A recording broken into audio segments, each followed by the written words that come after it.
Бір адам өзінің бала кезінен білетін досына кіріп шығуды ұйғарды. Ол досы бала жасынан мүгедек, қоларбаға таңылған жан болатын. Араға ай салып, жыл салып, осылай көңілін аулап шығатын әдетімен бұл жолда ол досының үйіне бас сұқты. Екеуі де егде тартқан, бірақ бұл жүріп тұрғасын, дені сау болғасын мүгедек досынан жасан көрінетіндей. Досымен әңгіме сұхбат құру оған айрықша әсер етеді. Неге екені өзіне беймәлім қай тақырыпты қозғамасын, бұл досы бәрін біледі. Бүге шегесіне дейін талқылап, ойға жақсы ой жамайды. Тұманды сейілтіп, бәрін ұғынықты қылып жібереді. Бұл досының осы қасиеті үшін де құрметтейді. Ол бүгінгі әңгімеден де қатты әсерде қалды. Содан ойланды. Бұл досым ғой бала жасынан мүгедек, жүріп тұра алмайды. Бірақ өмір көрген бізден мына менен артық білмейтін жоқ. Сонда бұл өзі қалай деп сауалына жауап таппай, араға күн салып, мүгедек досына қайтып келді. Досым, мен сенен бір нәрсе сұрайын деп едім. Бірақ жаныңды жаралап алам ба деп қорқам дейді. Қысылма, айта бер, екеуміздің арамызда айтылмаған не қалды? Досымсың ғой, көсіл деп жігерлендіреді.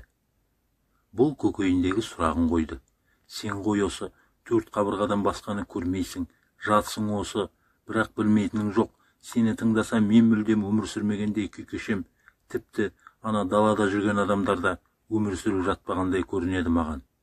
Сен не күнә, не жақсы, бақыт дегеніміз не, бәрін қалдырмай білесің. Жаратылыс жайлы ой толғамың, адамның жан дүниесінде болатын құбылыстарды, ол ер ме, әйел ме, барлығын оқып қойғансың. Бір қарасам сен ең кемел адамдайсың, ал кейде ең күнәһардай көрінесің. Осының себебі неде? Сен мұның бәрін қайдан білесің? Сенің отырсың осы ғой дейді. Досы үнсіз жымиып қана отырды. Мұны ақырына дейін тыңдады. Сосын ләм деп тіл қатпастан арбасының дөңгелегін қозғап, келесі бөлмеге өтті. Бұған соңыма ілес деп ишара жасады. Келесі бөлмеге өткені сол еді.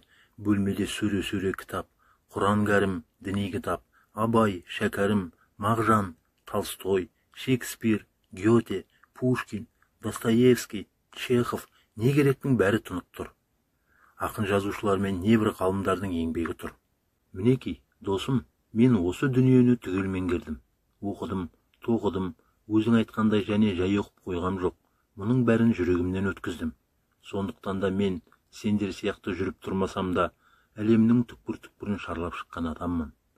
Мен жиһангезбін, дәруішпін, ғашық жанмын. Мен де өмір сүріп жатырмын. Дұрысы, өмір сүріп жүрмін деген екен. Мұңайдар Балмолда.